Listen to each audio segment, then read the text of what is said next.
Claude is also, before he devoted himself to administration most of the time, a very eminent social psychologist and one of the people responsible for developing what's called the theory of stereotype threat. And I want to talk to you about that, and as we were talking off stage, it raises some of the issues that you're dealing with in a public university. But let's start with stereotype threat.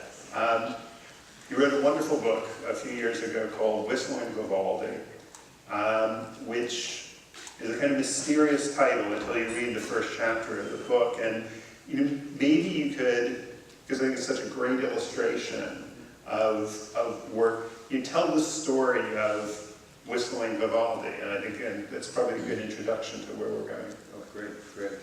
It's taken from the biography of Brent Staples, who is he's an African-American editorialist for the New York Times.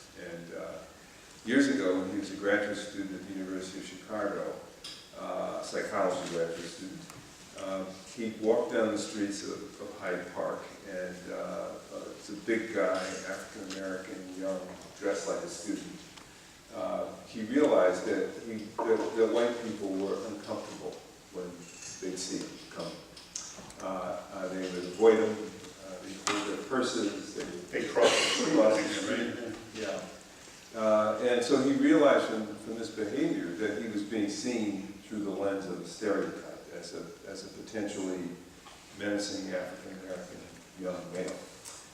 And it upset him, and he didn't know quite what to do, and it went on and on. And it's quite an interesting description in his autobiography called Parallel Time.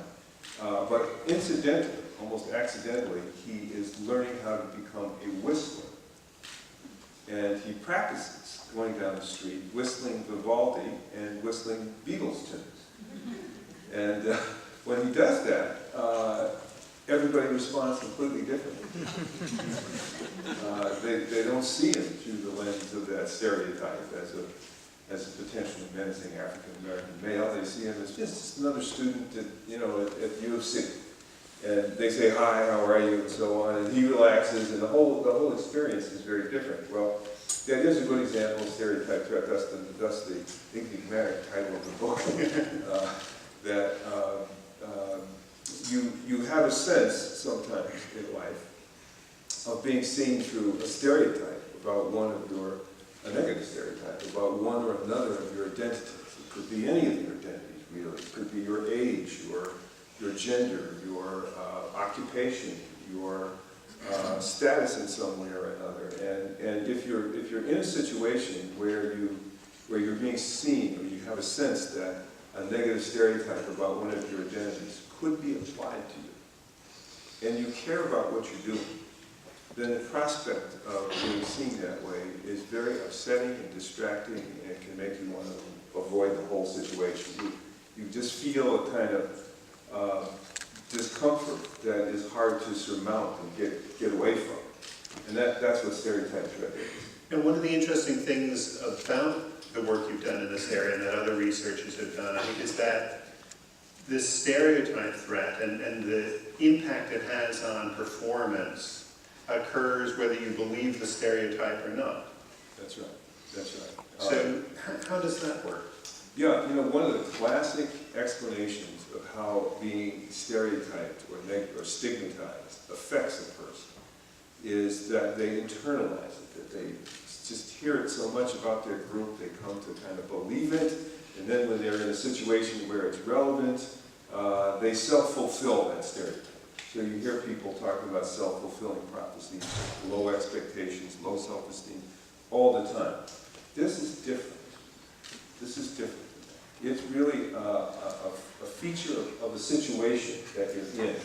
You can feel stereotype threat intensely talking to one person at a cocktail party, say, turn 45 degrees, talk to somebody else, and feel no stereotype threat. It's not an internalized thing. It's the recognition that you're in a situation where you could be seen in terms of the stereotype.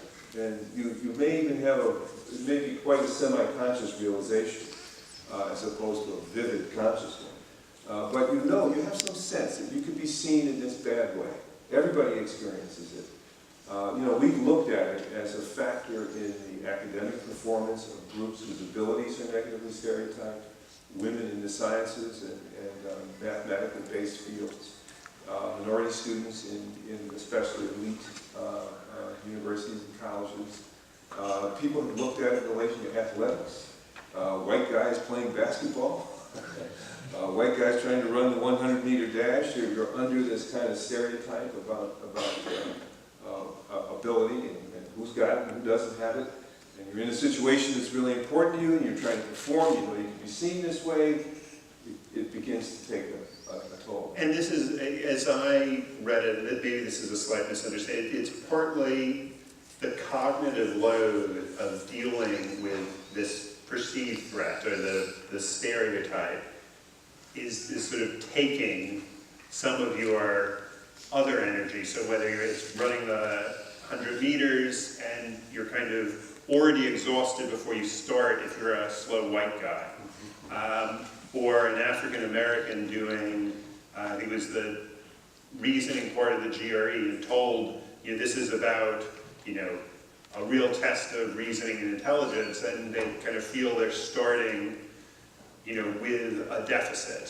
So what explains that underperformance, even if there isn't real underperformance? What kind of creates that? Yeah, it's like multitasking, I think, is you note that is the best way to capture what it does to you that interferes with performance. You're in a performance situation, you're barreling down in the middle of the GRE, and it starts to be frustrating, as it will inevitably. Mm-hmm. Well, if you're a member of a group whose intellectual abilities are negatively stereotyped, then that frustration occasions the relevance of that stereotype about your group. And you don't believe it necessarily, you're arguing with yourself about it, you're resisting it, you're saying it's not going to affect me, I'm going to push through this. I'm going to show this is not true. I'm going to show, I'm going to disprove this thing.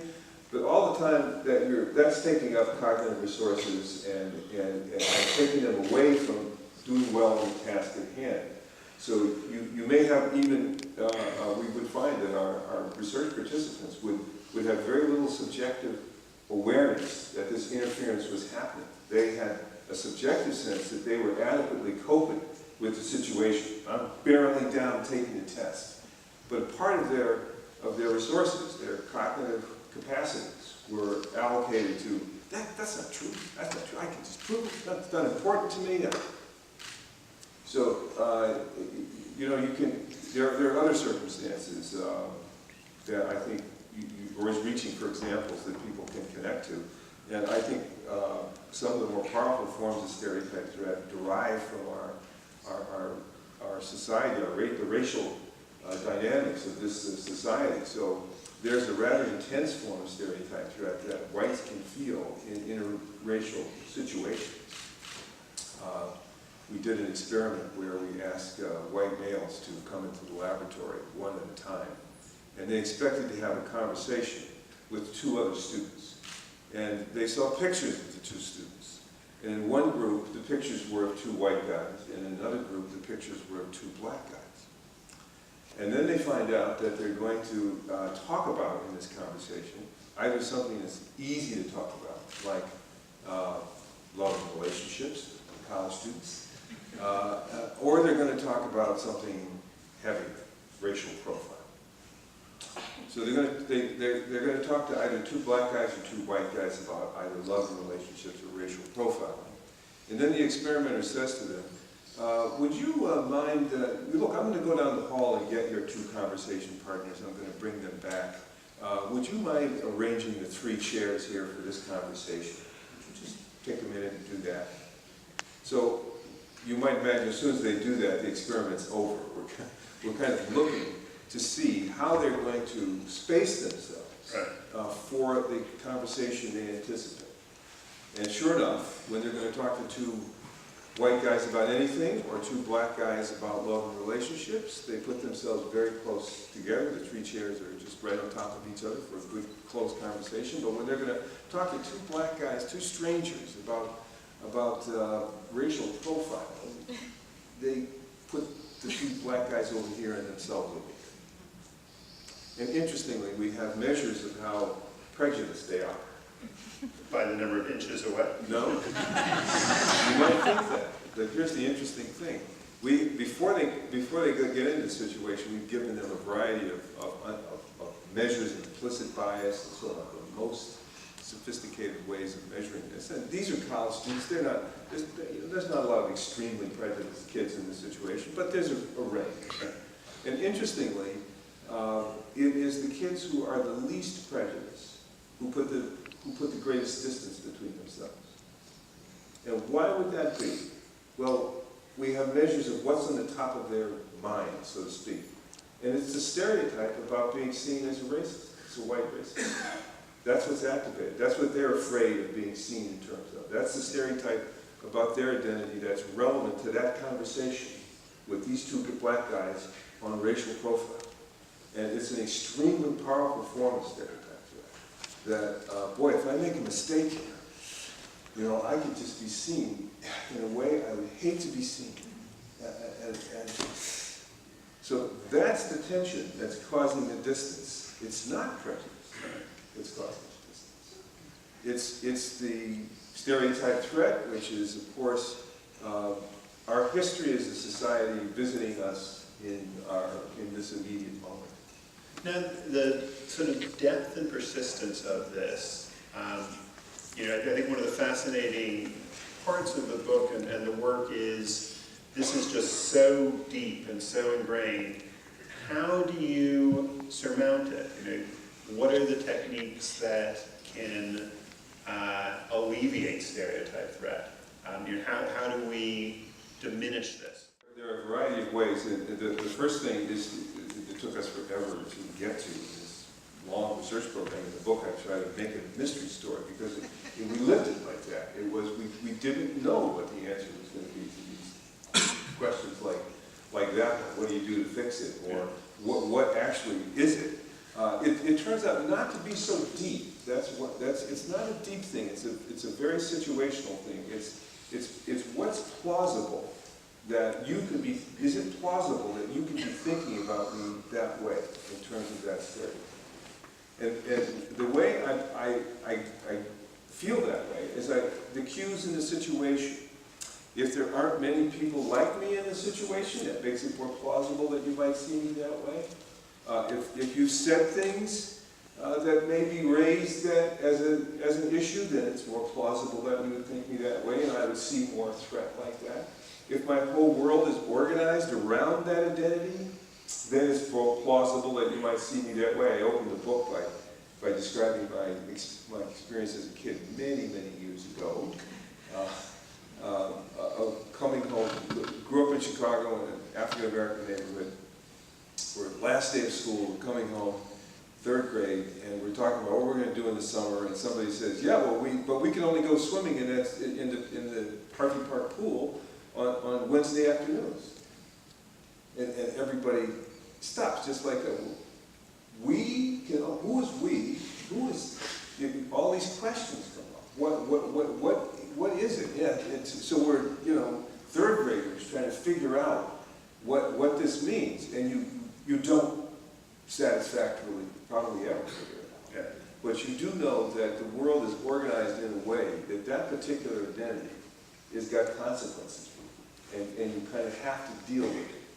So one of the ways of dealing with this kind of threat has to do with reducing some of those ways in which that identity organizes the society, and organizes who's valuable, who's not valuable.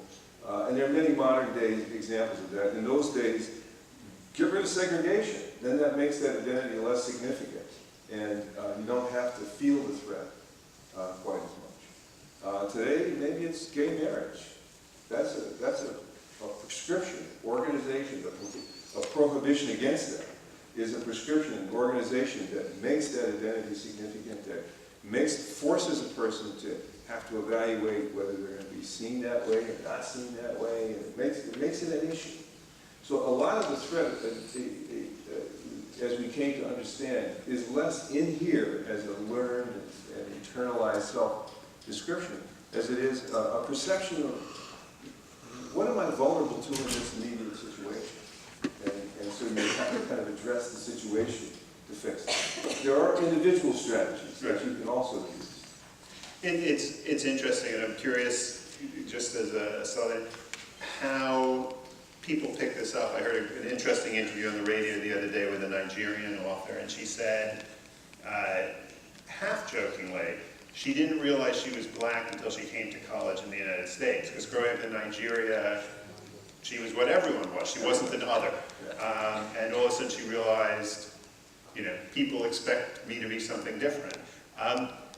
For someone coming from such a radically different society, are they immune, having not grown up with the stereotypes, are they immune from it? I'm curious what the research has found. Yeah, I have a chapter in the book that was the most enjoyable to think through and write because it deals with just exactly that kind of an example. And that kind of example where a person would go to another society. I talk about an African-American woman interviewed by Ira Glass on This American Life, who goes to Paris.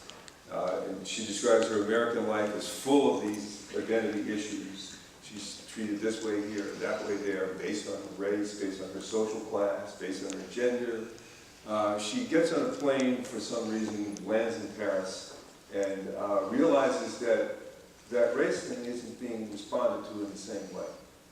And people just don't see it the same. And she's invited into relationships in ways that she would never be invited into. So he asked her at one point, well, do you think you're going to become French? And she says, well, I've never become French. That's not going to happen. I don't have a delusion about that. But I'm so free of that other stuff that I'm going to stay here. And the other strategy is to pass. And that was used as, if you could do it. Yeah.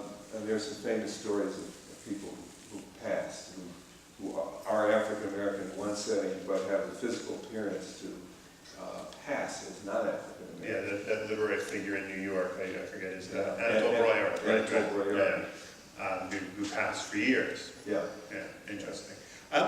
We do have some time for questions. Hard to see here, but let me get the microphones out. There's a question right here in the middle. We can get a microphone across.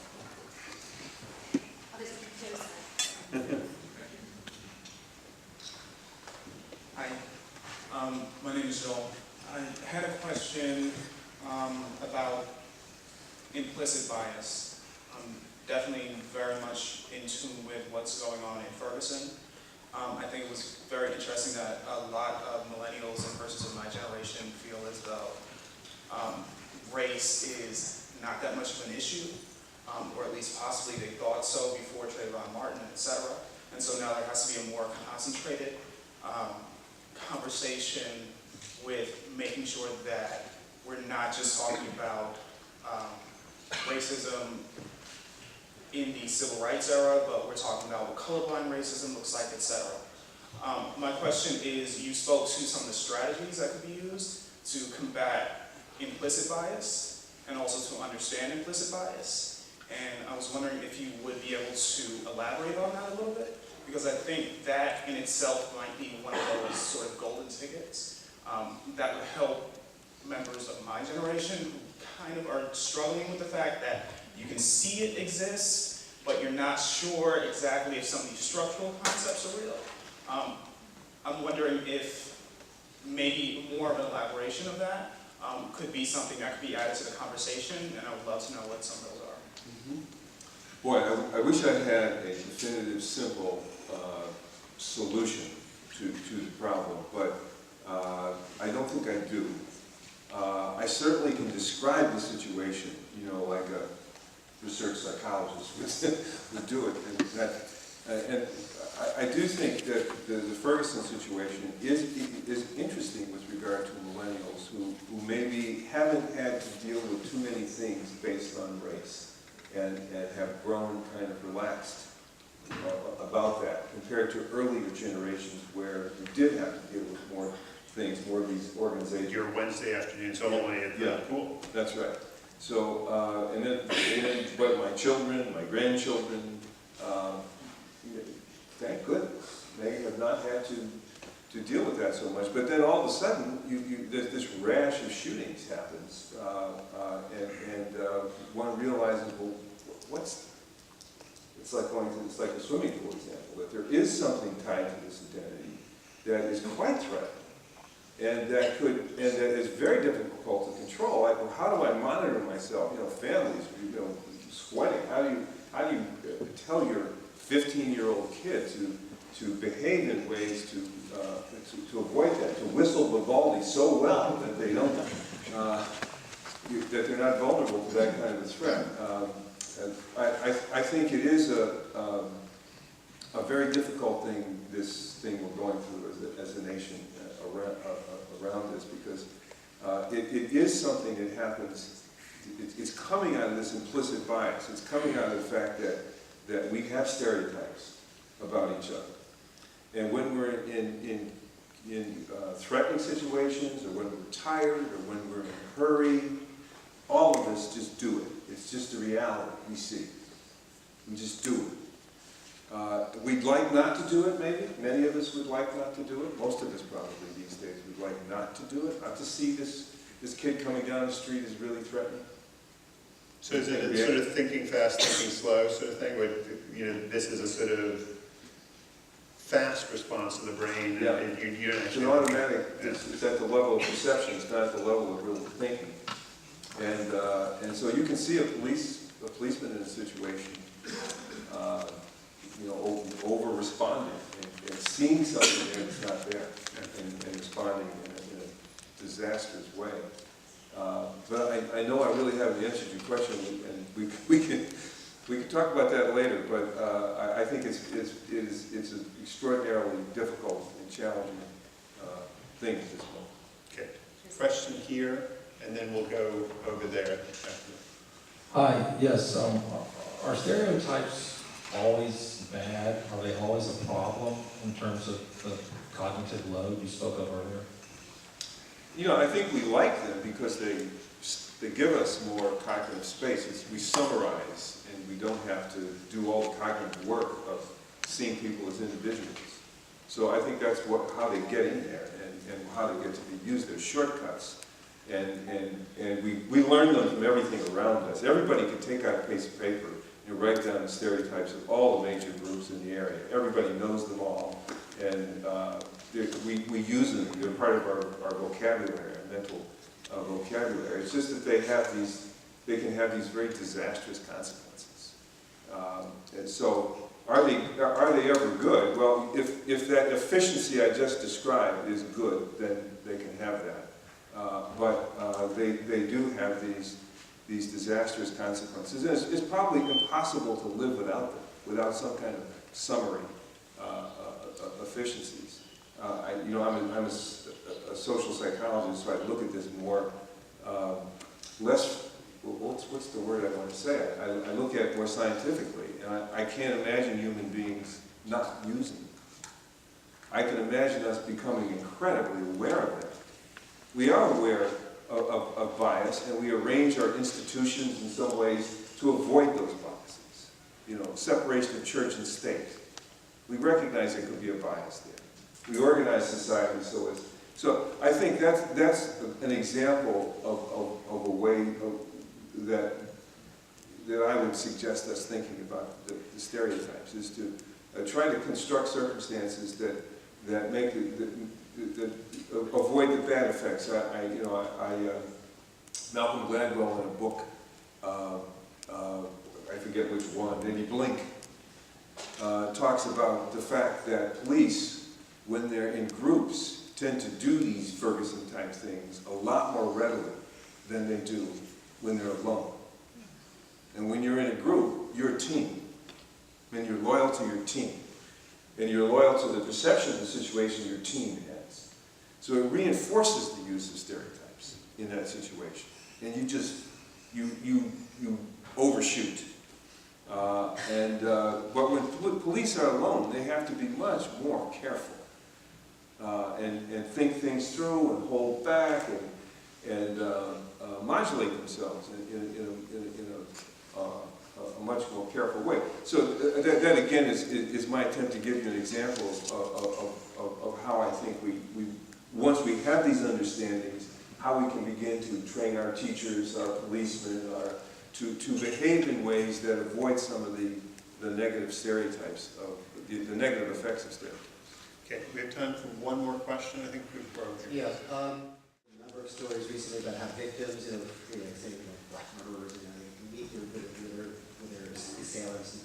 And there's a sense of empathy that I think seems to be maybe an element there as well. Did you want to comment on that? Well, I like that idea. I think there's some potential in that, because it's going to, if you take that as a goal or a strategy, it's going to get you to see the person behind the stereotype, and that's going to help you not use it. So I like that as a general strategy. It might be quite useful. Another something akin to that is to take the perspective of the actor in the situation. When we look at people, we're observers, and what we see when we're observers is the person, and we tend to overuse the person in explaining what they do. There's something about that person. There's something about those kids. There's something about those people that's causing this to happen. So when we have that perspective, we tend to overemphasize what's inside people in our explanations and understandings. But when we take their perspective, when we put ourselves in their perspective, we're the actor now.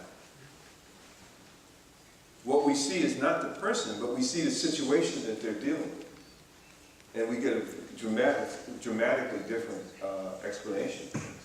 You say, as a person, I could say, well, Lance is always late, and there's something about him that that causes deep personality. Or I could put myself in Lance's shoes and see the circumstances that he's dealing with, a lot of things that are out of control. I can say, I get a very different explanation for what's going on.